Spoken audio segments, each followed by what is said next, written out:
Bonjour à tous et bienvenue dans cette nouvelle émission du Money Time. On se retrouve aujourd'hui pour débriefer des qualifications de l'Euro 2024 qui se sont achevées la semaine dernière. Et pour parler football ce soir, je suis avec Jordan. Salut Jordan. Salut Joris, salut tout le monde. Avec Elliot. Salut Elliot. Salut tout le monde. Et avec Martin. Salut à tous. Et on va commencer cette émission en parlant bien sûr des Bleus qui se sont qualifiés suite à leur dernier match face à la Grèce 2-2 la semaine dernière. Bon, ils étaient évidemment qualifiés avant ce match, mais ils finissent avec une note pas trop bonne avec un match nul face à la Grèce, Jordan. Ouais, c'est ça, une campagne presque parfaite de cette équipe de France, portée par un nouveau capitaine exceptionnel, Kylian Mbappé.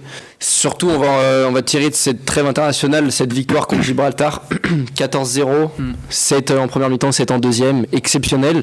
Et un résultat plus mitigé contre la Grèce, avec pas mal de déceptions, des décisions arbitrales assez controversées. Mais dans l'ensemble, les Bleus ont fait vraiment le carton plein. Et il n'y a que du positif et ça sent bon. Elliot, t'en avais aussi sur la question ? Ouais, bah oui, une campagne presque parfaite, comme l'a dit Jordan. C'est le match contre la Grèce, Deschamps a voulu faire tourner l'effectif. Du coup, certains joueurs se sont montrés, je pense notamment à Fofana, qui, moi avant ça, j'avais des gros doutes sur lui. Finalement, c'était limite le meilleur joueur du match. Mais donc, bon, ça pas de là à s'inquiéter quand même, parce que la France, elle a un niveau assez fol depuis quelques temps, mais en tout cas, ouais, c'est dommage que ça finisse comme ça, mais hâte de voir durant l'Euro. Et pour toi, un petit avis aussi ? Non, pour moi, c'est carrément une campagne parfaite, parce que hormis ce match nul face à la Grèce, où Didier Deschamps, comme l'a dit Elliot, a voulu faire tourner et donc a mis des joueurs habituellement remplaçants et a pas mis Kylian Mbappé. Hormis ça, il n'y a eu que des victoires, dont face à Gibraltar, où vraiment ça a été fluide, le jeu il a coulé 14-0 et pour moi on est prêt pour l'Euro et on est bien parti pour le remporter. Bilan du coup de l'équipe de France qui finit première de son groupe avec 22 points, 7 victoires et un match nul du coup face à la Grèce, avec du coup une petite déception quand même cette fin d'année, deuxième du classement FIFA suite à la victoire du coup de l'Argentine. Est-ce que pour vous aussi ça c'est une déception ou vu que l'Argentine a été championne du monde c'est logique qu'il le soit toujours ? Bon après, personnellement, j'apporte pas une trop grande importance à ce classement. On sait qu'en 2018, après notre victoire à la Coupe du Monde, on n'a jamais été à cette première place. Il y avait tout le temps la Belgique, je crois, devant nous. Alors, c'est basé sur des critères assez précis. Après aujourd'hui, selon moi, la France a un meilleur effectif que l'Argentine. Il n'y a pas besoin d'être premier au classement FIFA pour s'estimer meilleur. Je pense que c'est juste pour faire des classements, mais il n'y a pas une grande importance, je trouve, à apporter à ce classement. Ouais, je rejoins Jordan sur ça. Pour moi, c'est pas un classement qui c'est pas de là de devenir une déception pour les Français ou même la France. Certes, c'est un classement, si on est premier, c'est très bien, mais après, si on l'est pas, si on est deuxième, c'est pas non plus, on va pas se dire qu'on n'est pas favori pour l'Euro pour autant ou autre. C'est un classement comme un autre. C'est comme l'a dit Jordan, il y a des critères spéciaux. C'est pas une déception, loin de là. Et toi Martin ? Pour moi exactement pareil que les deux autres. Aujourd'hui la FIFA ils font des critères qui vont arranger l'Argentine de Messi, mais et je pense que ça aurait été différent si le but contre la Grèce qui est je pense bien rentré aurait été validé, ça aurait été différent. Et on va revenir aussi du coup sur un joueur en particulier de l'équipe de France qui est revenu un peu à son prime, on peut le dire, Antoine Griezmann, qui enchaîne les bonnes performances en club et en sélection. Qu'est-ce que tu penses toi Jordan de ses performances en général depuis bientôt un an ? Depuis la Coupe du Monde 2022, depuis le début de cette Coupe du Monde, incroyable, ça fait trop plaisir de voir un Griezmann à ce niveau-là. Alors la saison dernière, donc juste avant la Coupe du Monde, il fait une préparation exceptionnelle, ce qu'il n'avait pas pu faire avant. Les quelques saisons qui précédaient, que ce soit au Barça ou depuis son retour à Atlético. Et oui, là depuis un an, on a un nouveau Griezmann avec d'autres qualités qui franchement est magnifique à voir jouer. Et surtout, il a un impact défensif dans le jeu et il marque, il fait tout. C'est le meilleur joueur de l'Atlético. En France, il y a Kylian Mbappé, mais juste derrière, il y a Antoine Griezmann. Et là, l'image est très bien choisie parce qu'on le voit, il a le brassard de capitaine. Alors, j'aime beaucoup Kylian Mbappé et pour moi, c'est vraiment le leader de cette équipe. Mais franchement, Griezmann, le voir avec le brassard de capitaine, ça fait plaisir. C'est un des plus anciens aujourd'hui, il est plus tout jeune. et il le mérite amplement ce brassard lui aussi. Bah après oui, comme le dit aussi souvent Kylian Mbappé en conférence de presse quand il est interrogé à ce sujet, on le voit beaucoup dire qu'il est presque ex aequo avec, le seul leader avec de Antoine cette équipe. sur ce point-là. Qu'est-ce que tu penses du coup toi des performances d'Antoine Griezmann? Pour moi, Griezmann, j'ai toujours été fan de ce joueur. Après la Coupe du Monde 2018, quand il commençait à partir à Barcelone, c'est là où on a commencé à le voir un peu avec de moins bonnes statistiques, moins bonnes performances tout simplement. Mais là, depuis qu'il est revenu à l'Atlético, il reprend du plaisir à jouer en fait, en tout cas le plaisir qu'il avait avant 2018. Et ouais, là depuis fin de saison dernière, après la Coupe du Monde et cette saison-là, c'est impressionnant ce qu'il fait. Quand l'Atlético a un problème, c'est lui qui sauve l'équipe. Même avec l'équipe de France, même si là par exemple contre Gibraltar il n'a pas marqué, au final c'est lui, il est quasiment dans chaque action. Il a un apport, avoir un joueur comme ça dans son équipe, c'est tellement un soulagement. J'ai l'impression que c'est le moteur de cette équipe, c'est un truc de fou. En fait il a un peu... quand il y avait des Pogba ou des Kanté avant pour gérer le milieu, il les a remplacés parfaitement. Il fait des soutiens défensifs. Ouais. J'aurais jamais pu penser Griezmann aussi bon là-dedans, c'est assez fou. Et toi Martin? Non, pour moi Griezmann il m'impressionne de plus en plus parce qu'il vieillit et il a eu des périodes compliquées, notamment quand il est allé au Barça, qu'il est revenu, qu'il a été sur le banc pour des soucis financiers. Et là on sent vraiment qu'il retrouve confiance en son jeu et qu'il se découvre aussi une autre personnalité, parce que moi quand je regarde le Griezmann 2016 ou à la Coupe du Monde 2014, je le voyais pas faire des retours défensifs comme ça. Et comme l'a dit Elliot, il a su vraiment compenser le départ prématuré de Pogba et N'Golo Kanté et quand même apporter une stabilité au milieu de terrain, parce qu'on aurait pu douter en mettant des Tchouaméni, des Kamavinga qui n'étaient pas forcément beaucoup expérimentés. Et il a su quand même apporter une bonne chose au milieu. Et Antoine Griezmann qui assure beaucoup le milieu avec les nombreux blessés, surtout qu'on a aussi en ce moment en équipe de France. On va passer maintenant à la deuxième partie de l'émission en parlant des surprises de ces qualifications. On en a eu beaucoup et j'aimerais avoir votre avis du coup à chacun, si vous deviez citer une équipe qui sort du lot de ces qualifications et pourquoi, Elliot? Alors pour moi il y a plusieurs équipes qui sortent du lot, on va dire avant tout l'Albanie. L'Albanie qui forcément ça a toujours été une équipe qui était quand même plutôt bonne en Europe, mais là dans une poule avec des équipes qui sont plutôt on va dire favorites, la République tchèque et la Pologne aussi, ouais. Il termine premier. Silvinho, l'ancien coach de l'OL qui est maintenant le sélectionneur, fait un sacré boulot. En plus ils ont eu des gros scores, ils ont mis des 3-0 et des 2-0 justement aux deux autres favoris, donc ouais, très surpris. Et après en fait les autres équipes qui sortent du lot, c'est des équipes qui sont pas qualifiées directement mais qui ont fait soit un beau parcours, soit qui sont maintenant en barrage. Donc je pense au Luxembourg ou même tout simplement au Kazakhstan. Le Kazakhstan qui avait une poule honnêtement je les voyais jamais faire un tel parcours. Au final jusqu'à la dernière journée, ils auraient pu se qualifier. Ils finissaient à 18 points, c'est une performance monstrueuse. Et puis le Luxembourg, qui, on va dire, même malgré je crois 9 ou 7-0 face au Portugal, arrive à jouer les barrages. Franchement, on a encore une fois des petites équipes qui vont encore nous surprendre, je pense, durant les barrages ou même à l'Euro. Comme je pense à le dernier Euro où en demi-finale on a eu le Danemark, on a eu la Suisse qui a éliminé la France ou même l'Ukraine qui est passée.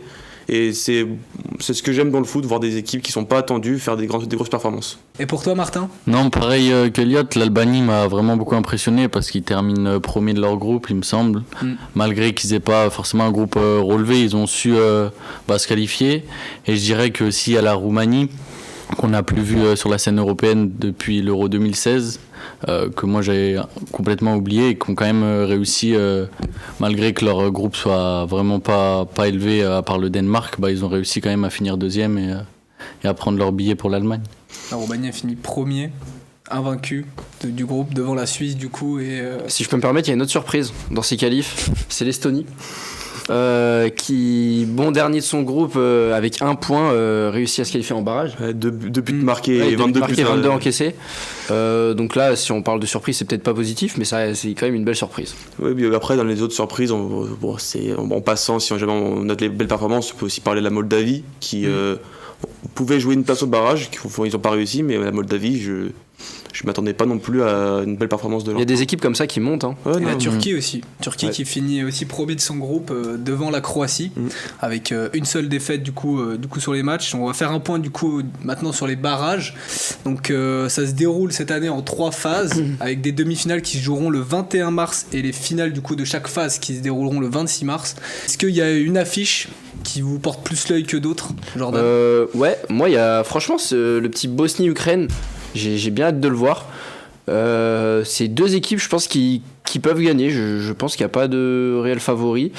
Peut-être l'Ukraine, je sais pas. Après, c'est dire qu'ils seraient en finale contre l'Israël ou l'Islande. Et là, pour le coup, je vois l'Islande passer. Après, ouais, il peut y avoir aussi un beau Pays de Galles, Finlande. Mais sinon, le reste, je trouve, c'est assez... c'est pas assez homogène. Il y a Grèce, Kazakhstan, je pense qu'il y a un écart de niveau. Luxembourg, Géorgie, peut-être avantage aux Luxembourgeois. Pologne, Estonie, peut-être aussi un gros écart. Et oui, l'Estonie contre la Pologne, je les vois mal ne pas passer. À part un braquage de l'Estonie, je vois pas ça. Ouais. Non, moi je dirais plutôt, j'aimerais bien voir les matchs de la 3e partie. Où en fait c'est des équipes qu'on n'a pas l'habitude de voir à l'Euro, comme surtout la Géorgie, le Luxembourg et le Kazakhstan. Kazakhstan, ils sont très surprenants, donc ça peut être un beau match face à la Grèce si la Grèce joue comme contre la France. Je pense notamment au match Kazakhstan-Danemark où le Kazakhstan m'avait énormément surpris. Et puis pour Géorgie et Luxembourg, la Géorgie avec de Kvaratskhelia contre le Luxembourg de Rodriguez, ça peut des belles affiches. Et pour toi, Martin? Moi, le match qui va être le plus serré pour moi, c'est vraiment Pays de Galles, Finlande, parce que même si le Pays de Galles arrive à aller en finale, ils vont avoir sans doute la Pologne, et ça va être compliqué pour eux de prendre leur billet pour l'Allemagne. Bon, on va faire vite fait un petit pronostic du coup sur les trois phases. Qui voyez-vous du coup se qualifier sur les 3 phases et 3 barrages du coup? Alors, dans la poule A, je verrai la Pologne. En B, l'Ukraine. Et en C, la Grèce. Pas trop de surprises, je pense. Donc on verra bien. Après, tout peut arriver, c'est le foot. Hein. Elliot? Alors, ouais. Pour la première, je voulais dire Pologne, mais du coup, je vais dire Pays de Galles, on sait jamais. Pour eux, c'est ceux qui peuvent surprendre. Sinon, l'Ukraine pour le B, je ne vois pas l'Israël ou l'Islande pouvoir leur faire face. Et pour le groupe C, par contre, moi, je mise sur le Kazakhstan. Kazakhstan? Okay. Moi, ouais, pour le groupe A, je vois aussi la Pologne. Par contre, pour le groupe B, je dirais plus l'Islande parce que l'Euro, c'est un peu leur truc. En 2016, on les a vraiment connus. Ils ont développé une vraie force de caractère. Et dans le groupe C, le Luxembourg, je verrai bien. On va passer maintenant à la 3e partie en faisant un point du coup sur les différents chapeaux et les différentes équipes qu'on connaît déjà pour cet Euro 2024.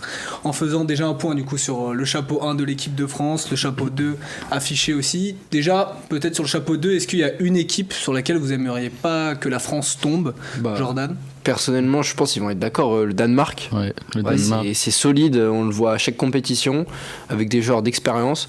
Et peut-être la Turquie aussi, mais là vraiment surtout c'est le Danemark. Hein. En fait, le Danemark, on a l'impression que c'est une équipe comme la Roumanie, comme la Turquie par exemple, mais quand on voit sur le terrain, c'est pas si simple finalement, parce qu'on a vu sur les dernières rencontres, c'est vraiment toujours des 2-1, des 1-1, ça se joue vraiment. Puis depuis la Coupe du Monde 2018, le Danemark, ils font toujours des beaux parcours, donc là c'est toujours une équipe qui est un peu l'outsider, mais...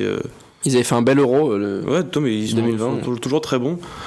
Puis sinon, le chapeau 2, la Turquie qui peut toujours être un adversaire embêtant, et la Hongrie, avec un Szoboszlai qui peut toujours changer tout pour son équipe. Et puis, on va dire l'Albanie, si le Vigno trouve le remède, mais on verra bien. On va passer maintenant au pot 3 et 4, qui vont être affichés aussi à l'écran, avec un pot 4 assez surprenant. On voit l'Italie qui est seulement dans ce 4e pot. Qu'est-ce qu'on a pensé du coup du parcours de l'Italie durant ses qualifications de l'Euro, Jordan? Comme depuis longtemps, assez mitigé sur cette équipe, même s'ils sont les tenants du titre de l'Euro, hein, faut pas l'oublier. Ils sont pas passés loin de jouer les barrages, ils arrivent à se qualifier tout de même. Alors l'Italie, il y a pas vraiment de certitude, on a l'impression, dans cette équipe. Il y a des joueurs qui vieillissent malgré tout, même s'il y en a qui sont jeunes, ils ont de belles générations. Mais je ne sais vraiment pas quoi penser de cette équipe. Même s'ils viennent d'être tenants du titre, il y a toujours des doutes. ça va faire 5 ans qu'ils n'arrivent pas à nous rassurer, l'Italie, et je vois pas pourquoi on le serait maintenant. Et l'Italie qui a failli du coup être eux au barrage vis-à-vis de l'Ukraine, qui ont fait match nul sur le dernier match. Ouais. Qu'est-ce que t'en penses toi, Elliot? En plus, c'était un match que j'ai regardé et j'ai pris pas du tout de plaisir à voir ce match. C'était assez laborieux de la part des Italiens. Même pendant les 15-20 dernières minutes, je pensais beaucoup à un but de l'Ukraine. Et il y a un penalty sur Modric qui peut faire un peu débat, même si pour moi c'est penalty, il y a contact, mais c'est quand même léger. Puis ouais, l'Italie, en fait, il rate 2 coupes du monde de suite. Là, c'est barragiste, ils ont changé de sélectionneur. L'équipe, là maintenant, il n'y a plus Tonali qui est suspendu. C'est compliqué de miser sur l'Italie pour cet Euro. Puis à voir ce qu'ils disent. Et puis le chapeau 4, il est quand même. C'est des grosses équipes. Hein, parce que même la Serbie et la Suisse, ça. T'es pas content quand tu tombes sur eux en chapeau 4. Un avis, toi, Martin? Non, mais pour moi, l'Italie, en fait, ils ont un gros problème, c'est qu'ils sont irréguliers. Ils peuvent te faire un très bon match, comme ils peuvent vraiment pas y arriver. On l'a vu contre la Macédoine du Nord, ils n'y étaient pas arrivés et ça leur a coûté très cher. Donc là, on va dire qu'ils passent sur un match nul, et grâce à leur victoire face à l'Angleterre en septembre, donc ça remonte un peu et ils passent grâce à... Enfin, je ne peux pas dire que c'est une erreur d'arbitrage vu que j'étais pas l'arbitre, mais vraiment sur une décision qui les arrange.